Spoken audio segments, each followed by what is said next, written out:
Hello my friends anywhere everywhere, welcome back in my channel Warta Kabar Baik atau Wartawan Injil. Oke sahabat-sahabat, perbincangan kali ini kita akan melanjutkan pembicaraan yang di video sebelumnya, yaitu masih membahas tentang agama-agama ya.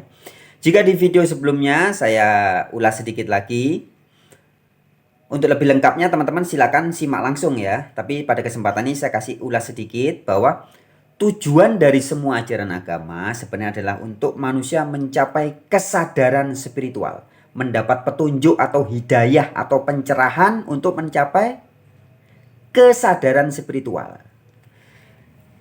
Nah, pada video kali ini adalah lanjutan dari video itu, bahwa tujuan mencapai kesadaran spiritual itu terus gunanya untuk apa? Apakah untuk nanti hidup setelah mati, supaya nanti masuk surga, supaya nggak masuk neraka? Bukan sahabatku. Memang ada beberapa doktrin atau ajaran agama-agama ada sedikit mengulas, membahas tentang kehidupan setelah mati. Tapi sebenarnya inti utama ajaran semua agama-agama yang ada di muka bumi ini, fokusnya adalah membahas tentang kehidupan di bumi. Di bumi ini.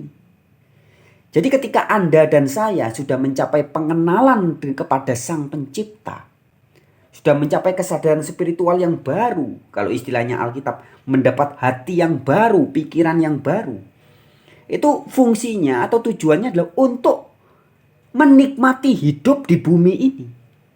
Bukan untuk nanti setelah mati, setelah nggak jadi manusia. Bukan. Sahabat-sahabatku, satu hal yang harus kita sadari dan pahami dengan betul. Suatu fakta dan realita yang tak terbantahkan adalah Anda dan saya, kita semua, kita tercipta dari unsur bumi. Bahan baku kita ini dari rambut kita, kulit kita, tulang kita, darah kita, sumsum kita, seluruh jiwa raga kita, mata, hidung, telinga, kepala, tangan, kaki, jeroan, usus, ginjal, paru-paru, dan semua-muanya ini tercipta dari unsur-unsur bumi. Dari 4 unsur alam, dari tanah, dari air, dari udara, dari api atau hawa, sinar matahari yang juga sudah mencapai ke bumi. Ya, artinya kita ini sumbernya dari tanah atau dari bumi. Sebelum jadi manusia, setelah jadi manusia pun, dari kecil kita diberi makan dari unsur-unsur bumi semua. Tanahnya ya tanah di bumi, tumbuh-tumbuhan di bumi, air yang ada di bumi, oksigen udara yang ada di bumi, oksigen yang dikeluarkan oleh tumbuh-tumbuhan, yang tumbuh-tumbuhannya juga dari bumi. Bukan dari luar angkasa, bukan dari luar bumi, bukan. Tapi kita berasal, bahan baku kita, jiwa raga kita dari bumi. Kita jadi makhluk bumi, kita makan minum juga di bumi, kita berkarya di bumi. Artinya, agama yang diturunkan atau yang ada di bumi ini juga untuk kehidupan di bumi. Bukan melangit-langit, bukan mikirin yang hal-hal di langit, bukan. Tapi hal-hal yang di bumi. Jadi sahabat-sahabatku, karena tujuan dari semua ajaran agama dan juga spiritualitas yang ada di bumi ini adalah untuk membuat kehidupan di bumi ini menjadi lebih baik. Maka ya kita harus sadar semuanya dari bumi. Sumber kuasanya Sang Pencipta itu ketika menciptakan kita memang bukan berasal dari bumi. Sumber kuasanya. Tetapi bahan baku penyusun kita, kemudian hidupnya kita juga di bumi.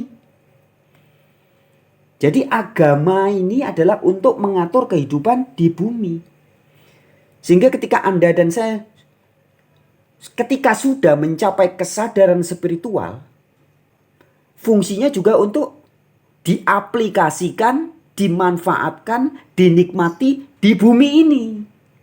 Selagi kita jadi manusia, bagi manusia.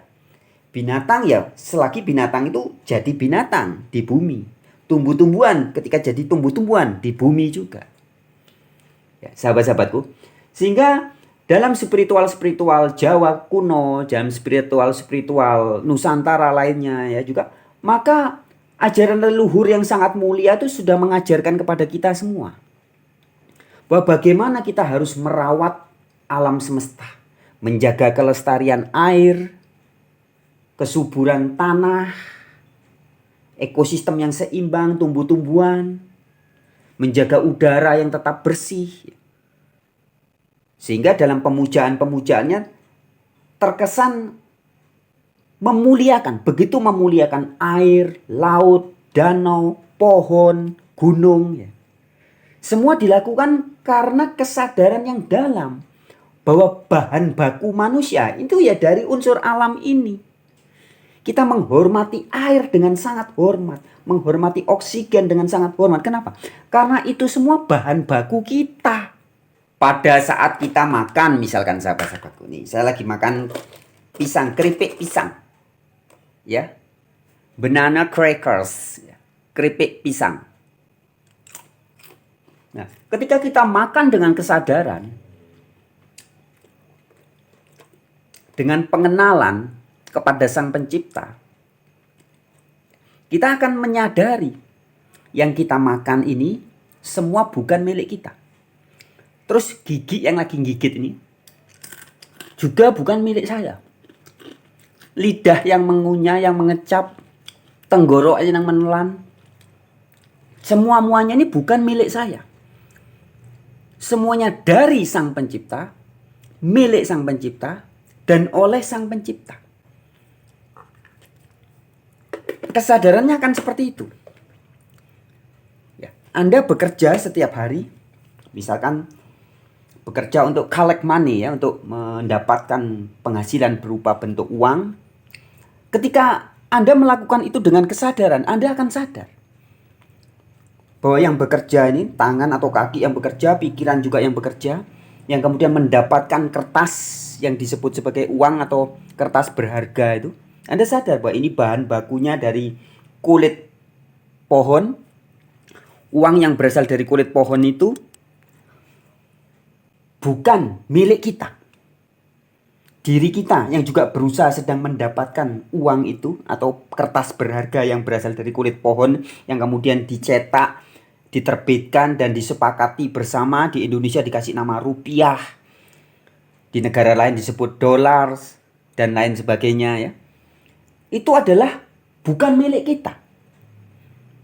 Semua adalah bagian dari alam semesta yang kita nikmati bersama. Nah, kalau setiap orang bisa memiliki kesadaran semacam ini, sahabat-sahabatku, maka menyikapi masalah dalam kehidupan sehari-hari ini akan enak sekali. Tidak lagi ada orang merasa kehilangan. Karena sebenarnya kita tidak pernah kehilangan apa-apa. Sebab apa-apa segala sesuatu ini bukan milik kita. Bisa dipahami, ya. Begitupun kita tidak perlu mencuri, apalagi korupsi, ngerampok. Dan juga ada satu hal yang luar biasa, sahabat-sahabatku, jika kita sudah mengalami pengenalan siapa diri kita dan milik siapa diri kita, itu efeknya akan besar secara mental, secara pikiran, secara batin. Orang-orang yang sudah mengenal dirinya sendiri dan mengenal penciptanya tidak akan ketiban rasa iri dan dengki. Jadi semua orang yang sudah memahami inti ajaran agama, yaitu mencapai kesadaran tadi, otomatis orang itu kalau sudah sadar, dia akan mengenal dirinya dan mengenal penciptanya. Dan tidak akan lagi pernah merasa iri. Karena orang-orang ini akan sadar bahwa dirinya ini sangat unik dan satu-satunya di dunia. Tidak bisa dibandingkan dengan manusia atau makhluk lain.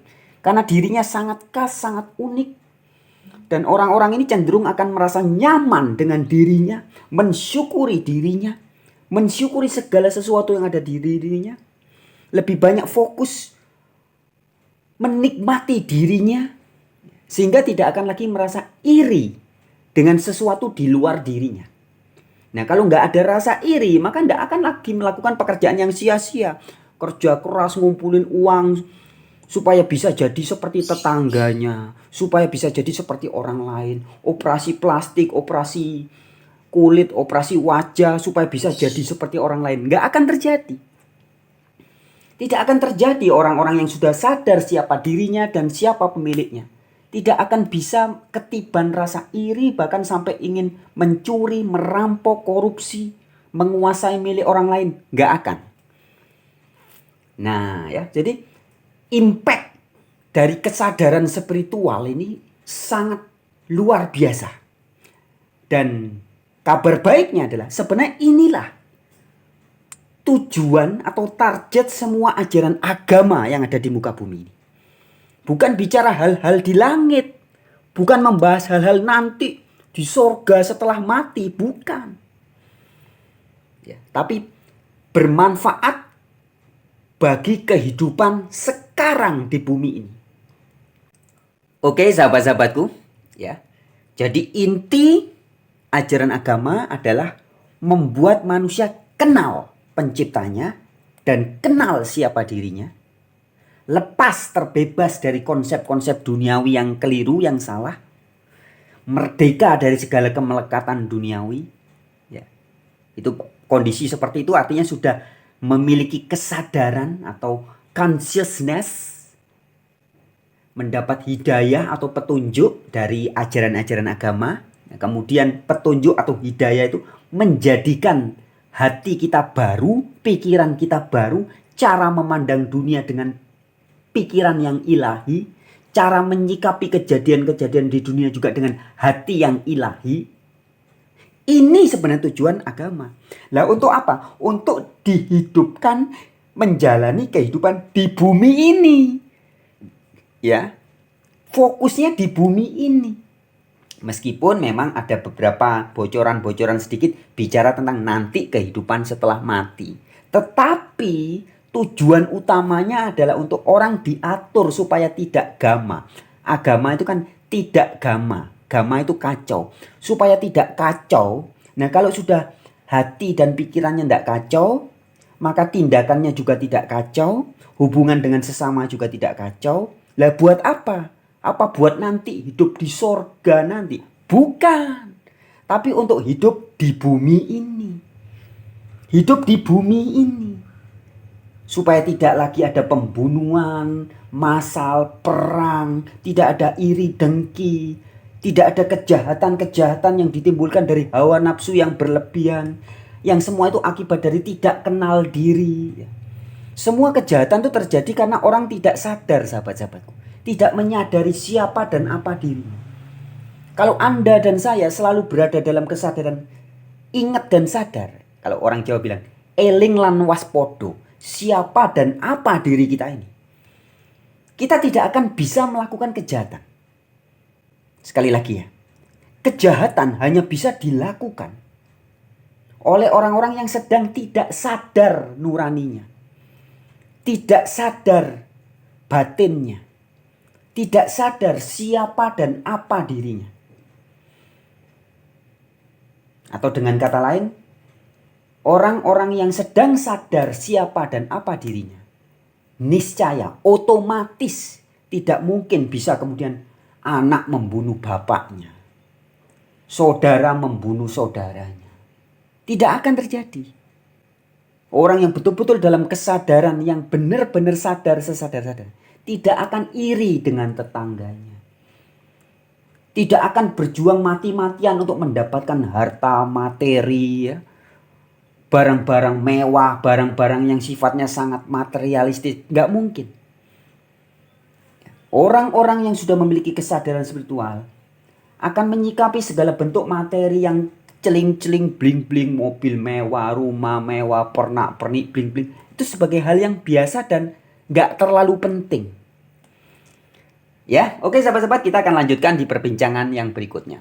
Salam dari saya, Rahayu, Namaste, Namo Buddhaya, salam sejahtera, salam kebajikan.